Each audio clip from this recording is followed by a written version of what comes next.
अहमदनगर जिला मराठा विद्या प्रसारक समाज का new arts commerce and science college Ahmednagar से मैं कराड़े मंदाकिनी मुरलीधर ऑनलाइन शिक्षा में इस वीडियो में आप सभी छात्र और छात्राओं का हार्दिक स्वागत करती हूँ। आज हम सभी 12वीं कक्षा युवक भारती के अंतर्गत व्यावहारिक हिंदी पाठ क्रमांक 14 पल्लवन के बारे में पढ़ेंगे। पल्लवन डॉक्टर दयानंद तिवारी। पल्लवन का तात्पर्य विषय का विस्तार करना, भाव का विस्तार करना। पल्लवन पल्लव शब्द का ही रूप है। पल्लवन का अर्थ होता है नया व कोमल पत्ता या नया कोंपल में इसका विस्तार होता है। पल्लवन एक प्रकार से कली से फूल बना देने की प्रक्रिया है, जिसमें छोटे छोटे वाक्यों या वाक्य खंडों में बंद विचारों को खोल दिया जाता है या विस्तृत किया जाता है। मनुष्य के व्यक्तित्व में निर्माण में आज पल्लवन महत्वपूर्ण भूमिका निभाती है। अब हम लेखक परिचय तथा एकांकिकार का परिचय देखते हैं। डॉक्टर दयानंद तिवारी जी का जन्म 1 अक्टूबर 1962 को महाराष्ट्र में जिला रायगढ़ के खोपोली गांव में हुआ। आप सफल अध्यापक होने के साथ साथ समाजशास्त्री तथा प्रतिबद्ध साहित्यकार के रूप में भी चर्चित हैं। विविध विषयों पर किए जाने वाले गहन चिंतन के फलस्वरूप आप आकाशवाणी और दूरदर्शन के राष्ट्रीय चैनलों पर आयोजित परिचर्चाओं में सम्मिलित होते रहे हैं। महाविद्यालय समस्याओं के प्रति आप निरंतर जागरूक रहते हैं। अध्ययन, अध्यापन आदि शैक्षिक विषयों को लेकर आपका लेखन कार्य निरंतर समाज को दिशा निर्देश करता है। आपने विभिन्न राष्ट्रीय तथा अंतर्राष्ट्रीय संगोष्ठियों में समसामयिक विषयों पर मंतव्य रखा है। आपकी भाषा अत्यंत संप्रेषणीय और प्रबोधपादक है। प्रमुख कृतियाँ: साहित्य का समाजशास्त्र, समकालीन हिंदी कहानी विविध विमर्श, चित्रा मुदगल के कथा साहित्य का समाजशास्त्र, हिंदी व्याकरण, हिंदी कहानी के विविध आयाम आदि। एकांकी तथा विधा देखते हैं। हिंदी साहित्य में एकांकिका का विशिष्ट स्थान है। एकांकिका को सरल भाषा में नाटक का लघु रूप कहा जाता है। जीवन के किसी एक अंश प्रसंग को एक ही अंक में प्रभावशाली ढंग से मंच पर प्रस्तुत करना एकांकिका की विशेषता है। अपनी बात को व्यक्त करने हेतु वर्तमान समय में एकांकिका को उपयोग में लाना लेखकों के लिए उपयुक्त सिद्ध होता है। पाठ परिचय को हम देखते हैं। यहाँ पल्लवन की प्रस्तुति एकांकिका विधा में की गई है। साहित्य शास्त्र में पल्लवन लेखन को उत्तम साहित्यकार का लक्षण माना गया है। प्रस्तुत पाठ में पल्लवन अर्थात किसी उद्धरण, सूक्ति, सुवचन के विस्तारित अर्थ लेखन को अत्यंत सरल शैली में समझाया गया है। पल्लवन शब्द की अवधारणा का प्रतिपादन और उसका साहित्य शास्त्रीय विवेचन प्राप्त हुआ है। पल्लवन लेखन के विविध अंगों और नियमों को स्पष्ट करते हुए व्यावहारिक हिंदी के विभिन्न क्षेत्रों में उसकी उपयोगिता पर प्रकाश डालता है। अब हम एकांकिका की ओर बढ़ते हैं।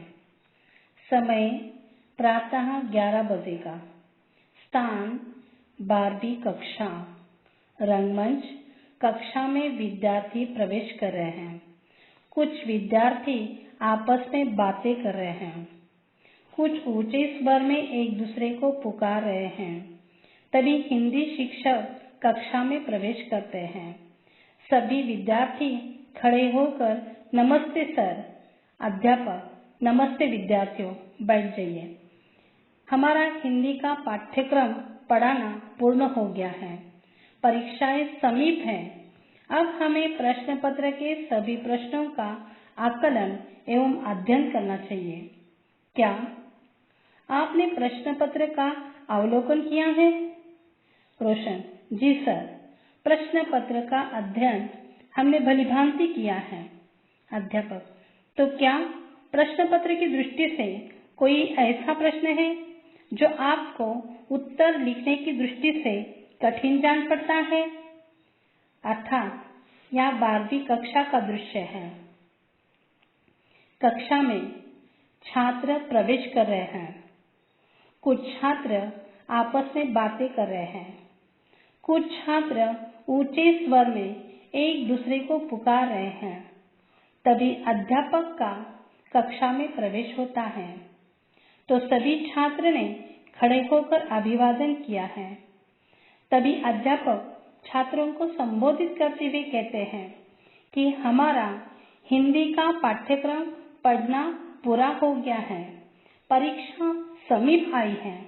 अब हमें प्रश्न पत्र के सभी प्रश्नों का अवलोकन एवं अध्ययन करना चाहिए। क्या आपने प्रश्न पत्र का अवलोकन किया है, अर्थात निरीक्षण किया है? अध्यापक कहते हैं कि क्या प्रश्न पत्र की दृष्टि से कोई ऐसा प्रश्न है जो आपको उत्तर लिखने की दृष्टि से कठिन जान पड़ता है? तो प्रतीक कहता है कि इस प्रश्न पत्र में सारे प्रश्न बड़े सरल आसान हैं। तो अध्यापक कहते हैं कि आप लोगों ने प्रश्न पत्र को तथा अलग अलग विभागों के प्रश्नों को बारीकी से नहीं देखा है। एकांकिका के पात्र: अध्यापक, रोशन, प्रतीक, शीतल, गौरांश, रिदिम, तन्वी, मितवा और गीत। 8 छात्र एकांकिका के पात्र। अध्यापक ही एकांकिका के प्रमुख पात्र हैं। पूरी एकांकिका पर विचार विमर्श करने पर आधारित है कि पल्लवन क्या है, उसकी परिभाषा क्या है, पल्लवन के नियम क्या है, पल्लवन की प्रक्रिया क्या है, पल्लवन की विशेषता क्या है, पल्लवन कैसे लिखा जाता है। व्यावहारिक हिंदी विभाग में पल्लवन को लेकर छात्रा शीतल के मन में संशय है। व्यावहारिक हिंदी के अंतर्गत कई प्रश्नों को लेकर मेरे मन में कठिनाई अनुभव कर रही हूँ। तो छात्राओं में से शीतल ने व्यावहारिक हिंदी विभाग में पल्लवन को लेकर अपनी शंका अथवा संशय प्रस्तुत की है, जिसका अध्यापक ने पल्लवन का परिचय इस तरह दिया है। अब हम इसका परिचय देखते हैं। किसी निर्धारित विषय जैसे सूत्र, वाक्य, उक्ति या विवेच्य बिंदु को उदाहरण, तर्क आदि से पुष्ट करते हुए प्रवाहमयी सहज अभिव्यक्ति शैली में मौलिक सारगर्भित विस्तार देना पल्लवन एक्सपांशन कहलाता है। इसे विस्तारण भाव पल्लवन आदि भी कहा जाता है, अर्थात सूत्र रूप में लिखी या कही गई बात के गर्भ में भाव और विचारों का एक पुंज छिपा होता है। विद्वान जन एक पंक्ति पर घंटा बोल लेते हैं और कई बार तो एक पूरी पुस्तक ही रच डालते हैं। हिंदी में पल्लवन शब्द अंग्रेजी में एक्सपांशन शब्द के प्रति शब्द के रूप में आता है। पल्लवन का अर्थ है विस्तार अथवा फैलाव। यह संक्षेपण का विरुद्धार्थ शब्द है। जब किसी शब्द, सूक्ति, उदाहरण, लोकोक्ति, गद्य, काव्य, पंक्ति आदि का अर्थ स्पष्ट करते हुए उसका दृष्टांतों, उदाहरणों अथवा काल्पनिक उड़ान द्वारा 200-300 शब्दों में विस्तार करते हैं तो उसे पल्लवन कहते हैं, अर्थात विषय का विस्तार करना पल्लवन है। भाव पल्लवन का अर्थ: किसी भाव का विस्तार करना।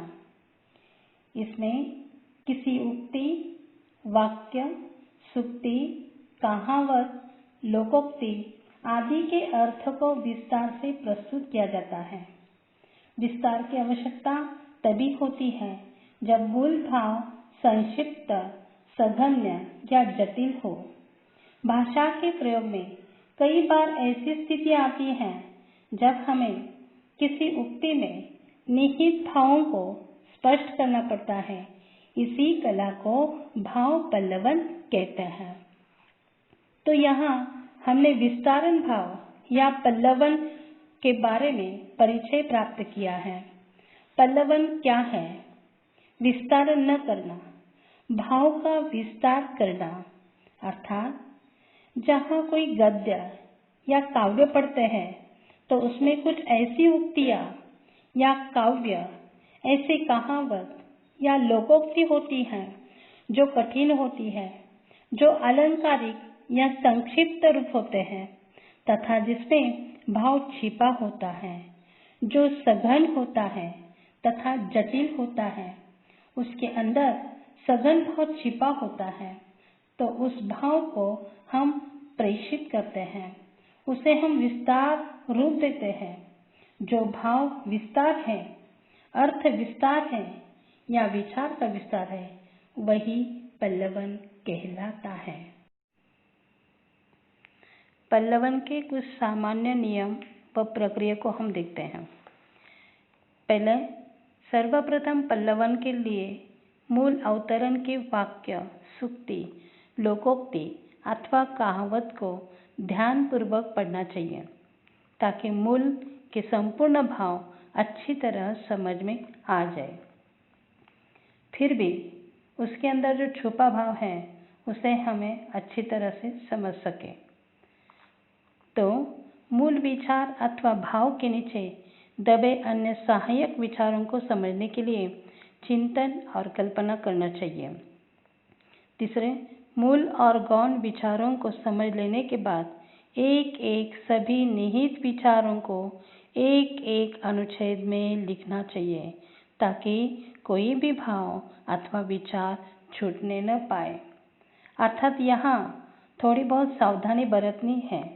जैसे हमें समझ में आ रहा है, जैसे जैसे हम भावों को ग्रहण करते हैं वैसे वैसे उन मुद्दों को, उन विचारों को लिखते जाना चाहिए जिससे कोई विचार न छूट जाए। चौथा, अर्थ अथवा विचार का विस्तार करते समय उसकी पुष्टि में ऊपर से कुछ उदाहरण और तथ्य भी तर्क के रूप में दिए जा सकते हैं, परंतु दूसरी उक्ति के प्रयोग से बचना चाहिए। अर्थात यहाँ हम पल्लवन का कार्य करते हैं, भाव पल्लवन जटिल बनने से बचना चाहिए। पांचवा, भाव और भाषा की अभिव्यक्ति में पूरी स्पष्टता, मौलिकता और सरलता होनी चाहिए। वाक्य छोटे छोटे और भाषा अत्यंत सरल होनी चाहिए। अलंकारिक व सामासिक भाषा के प्रयोग से हमें बचना चाहिए। अर्थात यहाँ कठिन शब्दों का प्रयोग नहीं करना चाहिए। पल्लवन लेखन में प्रासंगिक बातों का अनावश्यक विस्तार नहीं होना चाहिए। पल्लवन के लेखन में अप्रासंगिक बातों का अनावश्यक विस्तार या उल्लेख बिल्कुल नहीं होना चाहिए। सातवां, पल्लवन में लेखक को मूल तथा गौण भाव या विचार की टीका टिप्पणी और आलोचना नहीं करनी चाहिए। 8, पल्लवन की रचना हर हालत में अन्य पुरुष में होनी चाहिए। अर्थात इसमें उत्तम पुरुष और मध्यम पुरुष का प्रयोग करने से बचना चाहिए। मैं और हम का प्रयोग करने से बचना चाहिए। 9, पल्लवन व्यास शैली की होनी चाहिए, समाज शैली की नहीं। इसमें बातों को विस्तार से लिखने का प्रयास किया जाना चाहिए। 10वां, पल्लवन में एक सीमा तक निबंधात्मकता का गुण होता है, पर कई लोग निबंध और पल्लवन को एक मानने की गलती कर बैठते हैं। वास्तव में इन दोनों में अंतर होता है। निबंध में किसी एक विचार को विस्तार से लिखने के लिए कल्पना, प्रतिभा और मौलिकता का आधार दिया जाता है। पल्लवन में भी विषय का विस्तार होता है, परंतु पल्लवन में विषय का विस्तार एक निश्चित सीमा के अंतर्गत किया जाता है। वैसे इसमें निबंधात्मकता का गुण होता है, लेकिन निबंध नहीं होता। वैसे यहाँ किसी तरह इन दोनों में अंतर होता है। निबंध में किसी एक विचार को विस्तार से लिखने के लिए कल्पना, प्रतिभा और मौलिकता का आधार लिया जाता है। पल्लवन में भी विषय का विस्तार होता है। भाव पल्लवन में मैं, तुम का प्रयोग जरूरत के हिसाब से हम का कार्य करने से बचना चाहिए। पल्लवन कार्य या अन्य पुरुष में होना चाहिए। जहाँ लगता है अतिरेक हो रहा है तो हम की जगह मनुष्य या हम का प्रयोग कर सकते हैं। तो यहाँ हमने 10 मुद्दों के माध्यम से पल्लवन के कुछ सामान्य नियम व प्रक्रिया को देखा है। रोशन कहता है, अब हम पल्लवन लिख सकते हैं। आप हमें पंक्तियां दीजिए, हम पल्लवन तैयार करेंगे। अध्यापक कहते हैं कि मैं आपको 1-2 पल्लवन बनाकर देता हूँ, ठीक है ना? विद्यार्थी कहते हैं, जय सर। अध्यापक, एक एक करके आपको जो कविता, दोहे, चौपाई जो भी याद है उसे कहिए, मैं उनका पल्लवन तैयार करके दिखाता हूँ। तो पाठ्य पुस्तक में उल्लेखित पल्लवन के उदाहरण अध्यापक देते हैं। नर हो न निराश करो मन को, इसका पल्लवन अध्यापक करते हैं कि यहाँ सार्वभौमिक सत्य है कि मनुष्य संसार का सबसे अधिक गुणवान और बुद्धि संपन्न प्राणी है। वह अपनी अद्भुत बुद्धि एवं अपने कौशल के बल पर इस संसार में महान से महान कार्य कर अपने साहस और सामर्थ्य का परिचय दे चुका है। शांति, सद्भाव और समानता की स्थापना के लिए वह प्रयासरत रहा है। इन सब के पीछे उसका आंतरिक मानसिक बल ही था। चूंकि मनुष्य विधाता की सर्वोत्कृष्ट एवं सर्वाधिक गुण संपन्न कृति है, अतः उसे अपने जीवन में कभी निराश नहीं होना चाहिए। यह तो मनुष्य का जीवन है कि जहाँ उसके जीवन में सुख है वहाँ दुख भी है, लाभ है तो हानि भी है, सफलता है तो असफलताएं भी है। यदि उसका मन ही पराजित हो जाएगा, थक जाएगा, तो इस धरा को स्वर्ग सा कैसा बन पाएगा? उसके मन की इसी संकल्प विकल्पमयी साहसिक शक्ति को उसका मनोबल कहा जाता है, जो उसे हर समय श्रेष्ठ बनने हेतु कर्म के लिए प्रेरित करता है। गीत कहती है कि अब हमें समझ में आ गया है। सर, मैं एक सुक्ति जानता हूँ, क्या आप उसका पल्लवन करके दिखाएंगे? तो अध्यापक कहते हैं, हाँ, अविवेक आपदाओं का घर है। तो अध्यापक उसका पल्लवन समझाते हैं कि विवेक, बुद्धि और ज्ञान मानव की बौद्धिक संपदा है। मानव जब कोई निर्णय लेता है तो उसे सद असद कारिणी बुद्धि की आवश्यकता होती है। विचार शून्य किए गए कार्य कष्टदायक होते हैं। मानव की सफलता के पीछे उसका विवेक कार्य करता है। हमें सोच विचार कर ही कोई कार्य करना चाहिए। बिना विचार किया गया कार्य पश्चाताप का कारण बनता है। इसलिए हमें जो भी कहना है उसका मनन करें, चिंतन करें। जो कुछ भी कहें उसे सोच समझकर विवेक की कसौटी पर कसकर ही कहें, क्योंकि जीवन का आनंद विवेक से चलने में है। अविवेकी मूर्खतापूर्ण कार्य करता हुआ अपने जीवन को स्वयं आपत्तियों से भर लेता है। तन्वी, सर, मैं भी एक पंक्ति बताती हूँ, कृपया उसका भी पल्लवन कीजिए। सेवा तीर्थ यात्रा से बढ़कर है। अध्यापक, सेवा परम धर्म है। इस भावना को कौन नहीं स्वीकारता? किंतु जब इस भाव की अवहेलना की जाती है तब समाज में स्वार्थ और तनाव की स्थिति उत्पन्न हो जाती है। लोग सेवा को भूलकर तीर्थ यात्रा के लिए इस उद्देश्य के साथ निकल पड़ते हैं कि इससे उन्हें मोक्ष मिलेगा। लोग भूल जाते हैं कि सेवा का भाव ही संपूर्ण मानवता को चिरकाल तक सुरक्षित कर सकेगा। सेवा समाज के प्रति कृतज्ञ लोगों का आभूषण है। मानव सेवा एवं प्राणी मात्र की सेवा संपूर्ण तीर्थयात्रों का फल देने वाली होती है। सेवा के पात्र हमारे आसपास ही मिल जाते हैं। तीर्थ यात्रा का फल कब मिलेगा, क्या होगा, लेकिन सेवा सद्य फल दामिनी है। सेवा करे सो मेवा पावे, अतः सेवा धर्म अपनाए। विद्यार्थी कहते हैं, सर कबीरदास जी के दोहे का पल्लवन सुनने में हमें आनंद ही मिलेगा। अध्यापक कहते, सुनिए, जो तोको काटा बोए बोए ताही तू फूल। अतः संसार में शुभ चिंतक कम होते हैं। अहित करने वाले या हानि पहुंचाने वाले अधिक। ऐसे व्यक्तियों के प्रति क्रोध आना एक स्वाभाविक प्रतिक्रिया है। साधारण व्यक्ति यही करते हैं। अहित करने वालों का हित सोचना, कांटे बिछाने वालों के लिए फूल बिछाना, मारने वालों को क्षमा करना एक महान मानवीय विचार है। इसके पीछे अहिंसा की भावना छिपी हुई है। सबके प्रति मैत्री भाव की साधना है। प्रकृति भी हमें यही शिक्षा प्रदान करती है। इसके अनेक उदाहरण मिलते हैं। वृक्ष को ही देखिए, पत्थर मारने वाले को वृक्ष फल देता है। निष्पीड़न करने वालों को सरसों उपयोगी तेल देती है। पत्थर पर घिसा जाने वाला चंदन सुगंध और शीतलता देता है।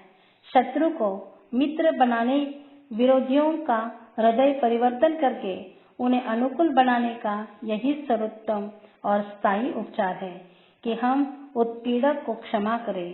जो हमारा अपकार करता है हम उसका भला करें, उसके मार्ग को निष्कंटक बनाएं, उसमें फूल बिछा दे। फूल बिछाने वाला सदैव लाभ में रहता है। कांटा बिछाने वाला स्वयं भी उसमें उलझकर घायल हो सकता है। महान पुरुषों का भी यही मत है। अतः हम अपकारी के साथ उपकार करें। हमारी कहावतें या लोकोक्तियाँ हमारे समाज के अनुभव को अपनाने में समेटे होती हैं। ये लोकोक्तियाँ वस्तुतः पूरे समाज के विचारों का सार प्रस्तुत करती हैं। इसी प्रकार कई विचार विद्वान या संत महात्मा ऐसे सूत्र वाक्य प्रस्तुत करते हैं जिनमें वे कम से कम शब्दों में अधिक से अधिक बात कह जाते हैं। इस बात को समझाने और समझाने के लिए हमें सोचना भी पड़ता है और उसका विस्तार भी करना पड़ता है। इसी को भाव पल्लवन कहते हैं। वैसे भाषा व्यवहार में निपुण होने के लिए हमें भाव पल्लवन का अभ्यास करना आवश्यक है, जिससे हम ऐसी अभिव्यक्तियों में निहित भाव का इस प्रकार विस्तार करें कि सुनने वाला या पढ़ने वाले व्यक्ति को अपनी बात समझा सके। अतः पल्लवन व्यक्तित्व निर्माण में एक महत्वपूर्ण भूमिका निभा सकते हैं। आज हर क्षेत्र में पल्लवन की उपयोगिता बढ़ गई है। हमारे कैरियर की दृष्टि से भी पल्लवन उपयुक्त है। वह कहते हैं कि सर जी कितनी अच्छी और महत्वपूर्ण जानकारी आप दे रहे हैं, लेकिन मेरे मन में प्रश्न उठ रहा है कि पल्लवन की विशेषता क्या होती है। तो अध्यापक कहते हैं कि पल्लवन की विशेषता यह है, पहले कल्पनाशीलता, 2 मौलिकता, 3 सृजनात्मकता, 4 प्रवाहमयता, 5 भाषा शैली, 6 शब्द चयन, 7 सहजता, 8 स्पष्टता, 9 क्रमबद्धता। लड़की कहती है, क्या पल्लवन लिखने की कोई अलग शैली होती है? अध्यापक कहते हैं, हाँ, पल्लवन लिखने की निम्नलिखित शैली होती है। नंबर 1, भूमिका व उपसंहार रहित मुख्य विषय का श्रृंखलाबद्ध व रोचकता के साथ प्रतिपादन करना।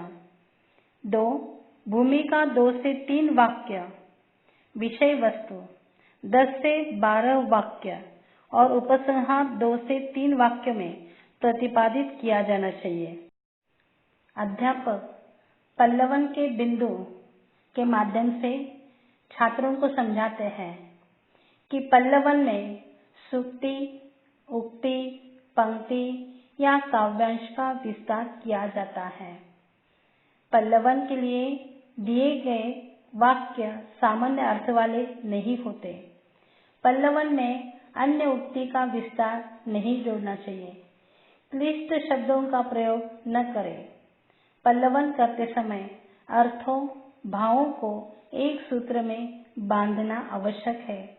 विस्तार प्रक्रिया अलग अलग दृष्टिकोण से प्रस्तुत करनी चाहिए। पल्लवन में भावों, विचारों को अभिव्यक्त करने का उचित क्रम हो। वाक्य छोटे छोटे हो जो अर्थ स्पष्ट करे। भाषा का सरल, स्पष्ट और मौलिक होना अनिवार्य है। पल्लवन में आलोचना तथा टीका टिप्पणी के लिए स्थान नहीं होता। वहाँ पूरी तरह आजादी नहीं मिलती। पल्लवन की प्रक्रिया पर प्रकाश डालिए। पहला, सर्वप्रथम पल्लवन के लिए मूल अवतरण के वाक्य, सूक्ति, लोकोक्ति अथवा कहावतों को ध्यानपूर्वक पढ़ना चाहिए ताकि मूल के संपूर्ण भाव अच्छी तरह समझ में आ जाए। दूसरा, मूल विचार अथवा भाव के नीचे दबे अन्य सहायक विचारों को समझने के लिए चिंतन और कल्पना करनी चाहिए। तीसरा, मूल और गौण विचारों को समझ लेने के बाद एक एक कर सभी निहित विचारों को एक एक अनुच्छेद में लिखना चाहिए ताकि कोई भी भाव अथवा विचार छूटने न पाए। चौथा, अर्थ अथवा विचार का विस्तार करते समय उसकी पुष्टि में जहाँ तहाँ ऊपर से कुछ उदाहरण और तथ्य भी तर्क के रूप में दिए जा सकते हैं, परंतु दूसरी उक्ति के प्रयोग से बचना चाहिए। पांचवा, भाव और भाषा की अभिव्यक्ति में पूरी स्पष्टता, मौलिकता और सरलता होनी चाहिए। वाक्य छोटे छोटे और भाषा अत्यंत सरल होनी चाहिए। अलंकारिक व सामासिक भाषा के प्रयोग से बचना चाहिए। छठवां, पल्लवन के लेखन में अप्रासंगिक बातों का अनावश्यक विस्तार या उल्लेख बिल्कुल नहीं होना चाहिए।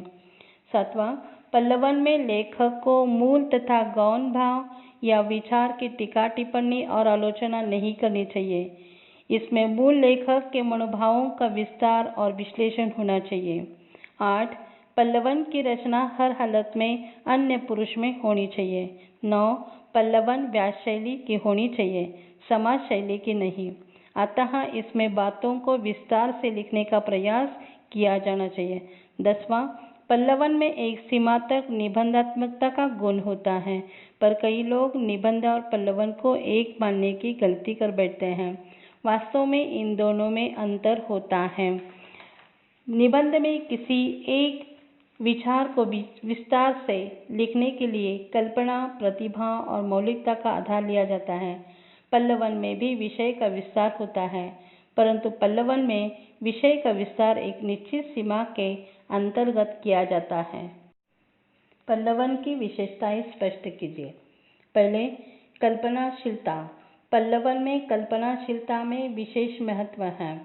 जो भी उक्ति, सूक्ति या काव्य पंक्ति दिया गया होता है उसका अर्थबोध, भावबोध व विचार विस्तार के लिए कल्पना की उड़ानें भरते हैं। जो भी विचार व भाव आते हैं उसे ही तर्कयुक्त तरीके से प्रस्तुत करते हैं, पर इसमें कल्पना के अतिरिक्त से बचना चाहिए। 2, मौलिकता। पल्लवन कर्म करते समय पल्लवनकर्ता को अंधानुकरण से बचना चाहिए।